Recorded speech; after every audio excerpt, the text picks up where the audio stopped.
Nebraska Senator, GOP Senator Pete Ricketts joining us. He sits on the Senate Foreign Relations Committee. So, Senator, how big of a deal is this news that we are close to a deal?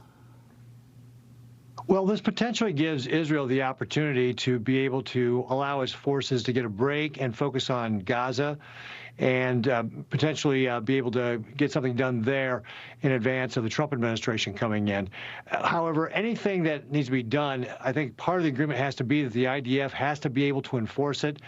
We have seen that the Lebanese army has had the mission to keep Hezbollah away from Israel's borders, and they've failed. Ever since Resolution 1701 was passed in 2006, this has never been enforced.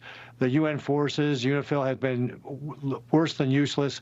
So I'm very skeptical of what the UNIFIL and Lebanese army can do, and that's why the IDF has to be able to go back in and enforce this if we actually get a ceasefire. You know, it's interesting, the ceasefire time frame is 60 days. That puts us right with the new administration coming in. Is this, the fact that we're talking about this, is this a factor of the election of Donald Trump? You know, since the election, it seems the message from Iran, the Middle East in general, has sort of shifted. Well, of course it's going to shift. Joe Biden was a weak president. He has appeasement-first policy, allowing Iran to have hundreds of millions of dollars in oil money so they could fund their proxies like Hezbollah, Hamas, the Houthis, is why we have all this trouble in the Middle East right now.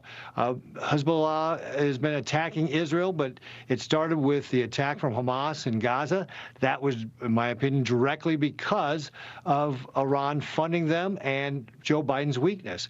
So when you have a strong president like Donald Trump, people are afraid. Dictators like we have in Iran are afraid.